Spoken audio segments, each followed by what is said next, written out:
Hola a todos, bienvenidos una vez más a su sección de farmacología. Hoy vamos a platicar acerca de fármacos contra el cáncer. Para comenzar, necesitamos tener una ligera idea de qué es el cáncer. Nuestras células tienen la capacidad natural de multiplicarse, pero solo hasta cierto límite. Pongamos el ejemplo de cuando nos hacemos una cortada. Las células comienzan a multiplicarse para rellenar el espacio de la herida, pero dejan de multiplicarse cuando la herida se ha cerrado por completo. ¿Qué pasaría si esto no sucediera? Las células continuarían multiplicándose y pronto tendríamos un pedazo enorme de piel colgando. Bueno, afortunadamente esto no sucede.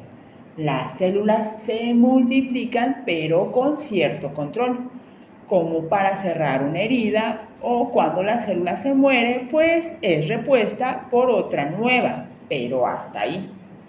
En cambio, en el cáncer, una célula de algún tejido ha perdido el control y comienza a multiplicarse sin medida.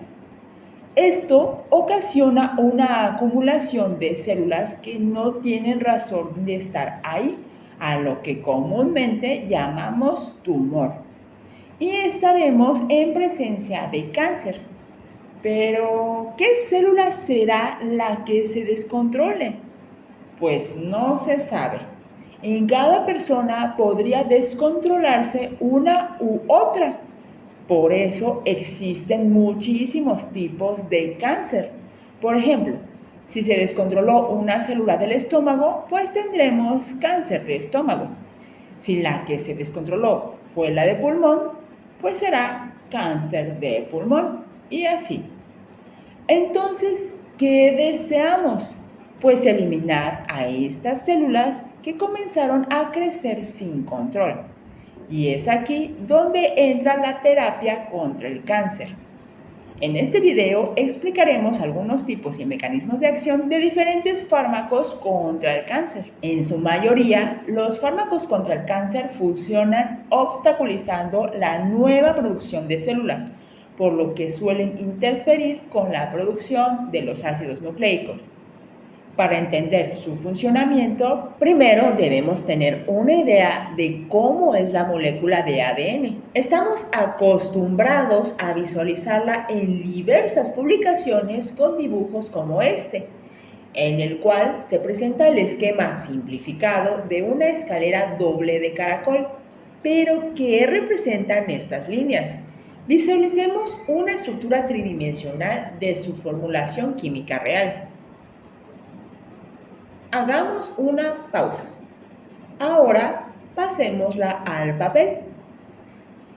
Estas fórmulas de los lados son las que representan los barandales de la escalera de caracol. Son fosfato y un carbohidrato. Y los peldaños o escalones de la escalera son estas moléculas de aquí, que se llaman bases nitrogenadas. Estas son importantísimas, pues serán el equivalente a las letras de nuestro abecedario, es decir, a través de las distintas secuencias de estas bases nitrogenadas es que la célula puede pasar la información precisa de la herencia a la próxima generación. Ahora que ya tenemos una mejor idea de cómo es nuestro ADN y de la relevancia de estas bases nitrogenadas, podemos imaginarnos que cualquier alteración en estas letras o bases nitrogenadas alteraría el mensaje que la célula quiere transmitir. Y si el daño se realiza no solo en una pequeña porción, sino a lo largo de diferentes segmentos del ADN, llegará el momento en que la célula sea incapaz de interpretar lo que dice el ADN. No podrá elaborar el material que le solicita y morirá. Ahora sí, conozcamos a los fármacos contra el cáncer. Comenzamos con los alquilantes. Haremos énfasis en algunos debido a su relevancia. Por ejemplo, la ciclofosfamida o la ifosfamida. Estas pueden administrarse por vía oral, debido a que necesitan pasar por el hígado para activarse formando fosforamida, que es su principal metabolito activo. La manera en que estos actúan es mediante la formación de enlaces covalentes con diferentes moléculas presentes en las células, especialmente con las bases nitrogenadas del ADN, por lo que al unirse a él, se bloquea la transcripción a ARN y por tanto la síntesis de proteína y la mitosis o reproducción celular, y esto frenará la multiplicación de las células de cáncer. Como vemos, la manera en la que estos fármacos actúan no es selectiva, pues se pegarían al ADN, pero todas nuestras células tienen ADN, todas tienen que fabricar proteínas, todas en algún momento tienen que multiplicarse. Bueno, pues este es el problema general con la quimioterapia. Los fármacos no suelen ser muy específicos y detendrán las funciones no solo de las células con cáncer, sino de muchas otras, sobre todo aquellas que se encuentren más activas en el momento de la medicación. Por lo tanto, pasemos a conocer los principales efectos adversos de estos fármacos. Ocasionarán mielosupresión, es decir, disminuirán considerablemente la replicación de las células de nuestra médula ósea. Estas son las células precursoras de nuestra sangre, tanto los glóbulos rojos como los blancos, por lo que ya podemos imaginarnos que tendremos consecuencias derivadas de ello como anemia o disminución de nuestro sistema inmunitario, y por lo tanto nos volveremos más vulnerables a las infecciones. Otros efectos adversos son la alopecia, náuseas, vómitos, y también pueden causar cistitis hemorrágica debido a que uno de sus metabolitos, la acroleína, ataca el epitelio de la vejiga, por lo que estos fármacos deben ser acompañados por un elevado consumo de líquidos. Dentro del mismo grupo de los alquilantes tenemos al clorambucilo, el cual al metabolizarse produce mostaza del ácido fenilacético, lo cual genera muchos efectos adversos, entre ellos el síndrome de Stevens-Johnson, que es una afección que provoca que los pacientes empiecen a perder piel. Otro medicamento es el busulfán. Este afecta tantísimo a la médula ósea que en realidad se utiliza para eliminarla antes del trasplante de una nueva médula ósea. Otros efectos adversos podrían ser la fibrosis pulmonar, la infertilidad y la hiperpigmentación. Pasemos a otro grupo de fármacos. Streptomyces verticillus es un microorganismo que produce antibióticos, es decir, sustancias que normalmente matan bacterias, pero se ha encontrado que algunos de ellos son efectivos en la terapia contra el cáncer. Por ejemplo, la bleomicina. Esta se une al ADN y forma enlaces con el cobre o el hierro de nuestras células. Esta unión actúa como catalizador que reduce el oxígeno y genera radicales libres. Los radicales libres, como sabemos, actúan sobre el ADN rompiéndolo. Dentro de los efectos adversos más frecuentes están la fiebre tras las 48 horas de su administración, la fibrosis pulmonar y la toxicidad cutánea como descamación de la piel e hiperpigmentación. Luego tenemos la antraciclina, la cual se intercala entre las bases del ADN, produciendo la subsecuente interferencia con la transcripción proteica y multiplicación celular. Además, inhibe la topoisomerasa 2.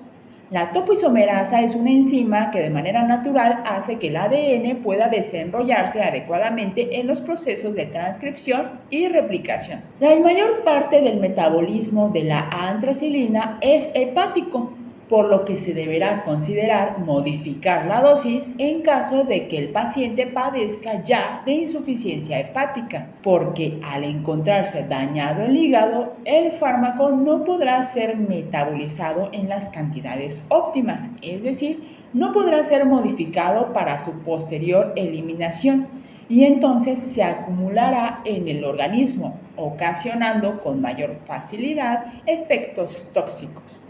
Este medicamento es especialmente tóxico para el corazón y esta toxicidad puede ser tanto aguda, es decir, que pase desde la primera ocasión que se administra este fármaco, o puede ser crónica y afectará al corazón dependiendo de la dosis total acumulada tras varios días de terapia. Hablemos ahora del grupo de los antimetabolitos.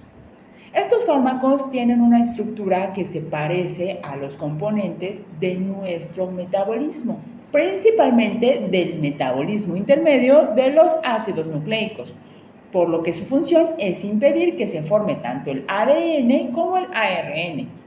Estos fármacos son utilizados sobre todo en tumores de rápido crecimiento. Comencemos con la citarabina o ARA-C.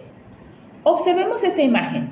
Esta es la fórmula del medicamento y esta es nuestra molécula desoxicitidina, que se colocaría de manera habitual como uno de los peldaños de nuestro ADN. Entonces, al estar dentro de las células, la polimerasa, que es la enzima que sintetiza el ADN, se va a confundir y va a usar este medicamento tratando de formar su ADN. Pero como no es la molécula correcta, la elaboración de ADN se detendrá y de esta manera la célula no podrá continuar replicándose. Como efectos adversos produce mielosupresión, mucositis, que es la inflamación y ulceración de la mucosa de la cavidad oral y del resto del tracto gastrointestinal, vómitos, síndrome pseudogripal y a dosis elevadas neurotoxicidad central. Luego tenemos la 6-mercaptopurina. Este es un falso metabolito de la hipoxantina, que normalmente se utilizaría por nuestro cuerpo para producir adenina, otro peldaño de nuestro ADN. El metotrexato, por su parte, tiene una gran semejanza con el ácido dihidrofólico, que es indispensable para la formación tanto de las purinas como de las pirimidinas, es decir, las moléculas que forman todos los peldaños de nuestros ácidos nucleicos. Y por último, platicaremos de los derivados del platino, como el cisplatino y el carboplatino. Ambos se activan al interior de nuestras células y producen el ion platino, el cual forma enlaces con los componentes del ADN, alterando su forma tridimensional. Y al no tener la forma adecuada, la célula no podrá leerlo. Lamentablemente, el cisplatino es el fármaco antineoplásico más nefrotóxico, provocando esclerosis glomerular, en la cual el tejido se vuelve rígido, por lo tanto no puede funcionar. Necrosis tubular, que es la muerte de los túbulos de los riñones, lo que ocasiona hipomagnesemia, hipocalcemia e hiponatremia. O sea, la disminución de los iones fundamentales para, por ejemplo, conducir la electricidad a través de nuestras células o regular la presión sanguínea. Debido a ello, es importante que el paciente se encuentre bien hidratado en todo momento e incluso podrían recetarle mannitol para disminuir la toxicidad renal. Ahora ya sabemos cómo funcionan los fármacos antineoplásicos. Me gustaría saber tus inquietudes, así que te leo en la sección de comentarios y nos vemos en la próxima. ¡Chao!